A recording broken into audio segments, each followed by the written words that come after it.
अब हमारे पास एक्सरसाइज 3.5 का नेक्स्ट क्वेश्चन है। Question number 2, use matrices to solve the system. अब यहाँ पे हमें मेंशन है, हमने मैट्रिसेस सॉल्व करते हुए इनको जो है सिस्टम को सॉल्व करना है। तो हमारे पास क्या होगा, अब हमारे पास जो है इक्वेशन क्या होगी, ए एक्स इक्वल टू बी।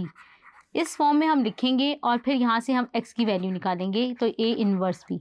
और ए इनवर्स हमारे पास क्या होता है, adjoint A over A determinant. तो सबसे पहले हम क्या करते हैं, ए डिटर्मिनेंट की वैल्यू फाइंड करते हैं और फिर एडजॉइंट ए फाइंड आउट करेंगे। तो ए डिटर्मिनेंट के लिए हम क्या करते हैं, सबसे पहले अपनी ऑगमेंटेड या मैट्रिक्स को लिख लेते हैं, कोफिशिएंट मैट्रिक्स लिख लेते हैं। वो क्या आ जाएगी, 1 -2 1 3 1 -2 और यहाँ 0 है और यहाँ क्या आ जाएगा 1 -1। तो ये मैंने लिखी। इसी तरह बी मैट्रिक्स भी हम लिख लेते हैं, वो क्या आ जाएगी हमारे पास -1 4 1। तो ये मैंने लिख लिया। मैं क्या करती हूँ, ए डिटर्मिनेंट फाइंड कर लेती हूँ। तो ए डिटर्मिनेंट जब हम फाइंड करेंगे तो एक्सपेंड कर देते हैं बाय रो 1 से। तो जब मैं एक्सपेंड करूँगी तो मेरे पास क्या आएगा, मैं इसको छोड़ के इसको लिखूँगी, फिर मेरे पास क्या आएगा यहाँ पर 1 1 -2 -1, ये क्या हो जाएगा +2। तो इसकी एंट्रीज लिख लेते हैं 3 0 -2 -1, फिर हमारे पास क्या आ जाएगा +1। अब मैंने इस कॉलम को लिखना है 1 के साथ, तो ये वाला कॉलम भी छोड़ूंगी और फर्स्ट रो भी छोड़ूंगी, तो बाकी एंट्रीज में लिख लूँगी। तो क्या आ जाएगा 3 0 1 1। अब इसको एक्सपेंड कर लेते हैं, तो हमारे पास क्या आ जाएगा, determinant of the given matrix. तो आइए एक्सपेंड करते हैं। ये क्या आ जाएगा -1, ये क्या आ जाएगा +2 -3 +1 3।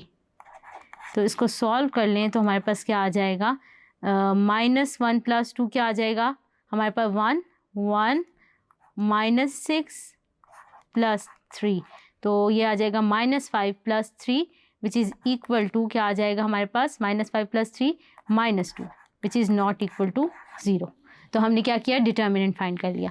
अब हमने डिटर्मिनेंट फाइंड कर लिया है, तो हम एडजॉइंट ए हमारे पास क्या होता है, कोफैक्टर्स की मैट्रिक्स का ट्रांसपोज। तो हम कोफैक्टर्स देखते हैं, हमारे पास कोफैक्टर्स क्या होते हैं। अगर हमने A11 निकालना है तो मैं क्या लिखूंगी, -1 1 +1, क्योंकि ये जो चीज़ होती है 1 1 यही यहाँ पे क्या हो जाती है, पावर में हो जाती है। कोफैक्टर्स का फॉर्मूला होता है इन जनरल AIJ इंटू -1 की power I + j multiply by MIJ which is the minor of the matrix. तो अगर हमने यहाँ लिखना है तो ये क्या आएगा 1 1। अब हमने A11 निकालना है, तो हम बच्चों क्या करेंगे, इस मैट्रिक्स में अगर हम जाएँ तो हमारे पास A11 कौन सी पोजिशन है, फर्स्ट रो फर्स्ट कॉलम यानी 1 आ गया।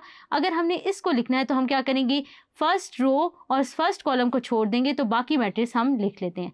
तो वो हमारे पास क्या आ जाएगा, A11 फर्स्ट कोफैक्टर, और फिर हम इसको एक्सपेंड कर लेते हैं। तो ये हमारे पास -1 की पावर 2 क्या आ जाएगी, +1। तो इसको हम नहीं लिखते और यहाँ से 1 1 +2, तो ये क्या आ जाएगा 3। इसी तरह मैं क्या करती हूँ, A12 निकाल लेती हूँ। A12 के लिए मैं क्या करूँगी, 1 +2।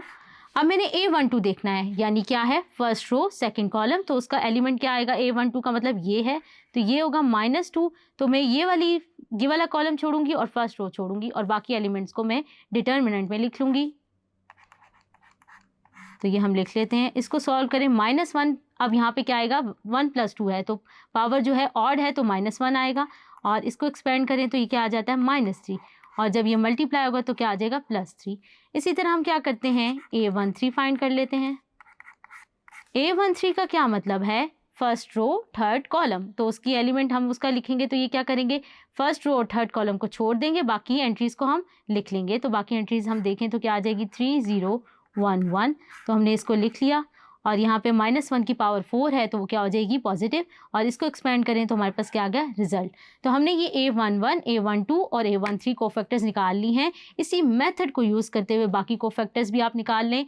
तो जैसा कि हमने बाकी कोफैक्टर्स निकाले, A21 अगर आपने निकालना है तो इसका क्या मतलब है, सेकेंड रो फर्स्ट कॉलम, यानी आप किस तरह लिखेंगे, सेकेंड रो फर्स्ट कॉलम का मतलब है ये वाली एंट्री, तो आप क्या करेंगे, सेकेंड रो और ये फर्स्ट कॉलम छोड़ देंगे, और बाकी एंट्रीज क्या बचेंगी, -2 1 1 -1। इसको एक्सपेंड कर लें, जैसे कि आप स्क्रीन पे लिखा हुआ देख सकते हैं। तो हमने क्या किया, इसको एक्सपेंड किया तो हमारे पास रिजल्ट क्या आ गया, -1।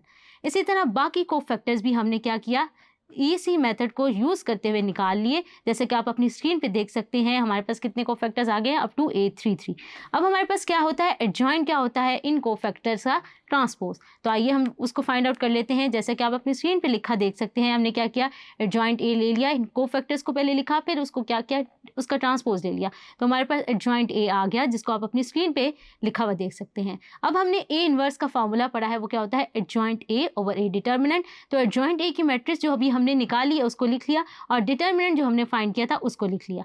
अब हमारे पास क्या था, हमने एक्स के लिए सॉल्व करना है। तो एक्स हमारे पास क्या होता है, ए इनवर्स बी। तो x की वैल्यू हम क्या यहाँ पे कर लेते हैं, फाइंड आउट कर लेते हैं। तो a इनवर्स b किया, डिटरमिनेंट की वैल्यू को मैंने बाहर लिख दिया। अब मैंने क्या करना है, इन दोनों मैट्रिसेस को मल्टीप्लाई करना है और डिवाइड कर देना है -2 से। तो आइए स्टार्ट करते हैं। अब मैं इन मैट्रिक्स को मल्टीप्लाई करूँगी तो मैं क्या करूँगी, ये वाला जो मेरे पास पहले मैट्रिक्स पॉसिबल है या नहीं वो हम देख सकते हैं क्या है, 3 क्रॉस 3, और सेकेंड मैट्रिक्स का ऑर्डर क्या है हमारे पास 3 क्रॉस 1। तो हमारे पास रिजल्टेंट मैट्रिक्स जो होगी वो क्या होगी, 3 क्रॉस 1 की। और आइए मल्टीप्लाई करना स्टार्ट करते हैं। तो जब मैं मल्टीप्लाई करूँगी तो मैं क्या आएगा मेरे पास, -1/2 को मैं ऐसे ही लिख लेती हूँ, और मल्टीप्लाई मैं ये क्या करूँगी, ये वाला कॉलम उठा के इधर लिख लेती हूँ, और एंट्रीज को मल्टीप्लाई स्टार्ट करती हूँ। तो यहाँ से मल्टीप्लाई करें तो 1 -1 -3 -3 -4 -4 -4, और ये क्या आ जाएगा, +3 +5 एंड +7। अगर हम इसको सॉल्व कर लें तो हमारे पास x क्या आ जाएगा, -1 -4 which is equal to -5 and -5 + 3 divided by -2, तो क्या आ जाएगा 1। इसी तरह -3 -4 -7 + 5 क्या आ जाएगा, -2, और जब उसको डिवाइड करेंगे -2 से तो क्या आएगा 1। इसी तरह ये करेंगे -3 -4 क्या आ जाएगा, -7 + 7 0। तो हमारे पास क्या आ गया, रिजल्ट आ गया। ये हमारे पास क्या फाइंड हो गए हैं, x1 x2 x3। तो बच्चों हमने क्या किया, यूजिंग इन्वर्स मेथड से हमने अपने वेरिएबल्स की वैल्यूज़ को फाइंड आउट किया। होप सो आपको ये मेथड समझ आया होगा। Thank you.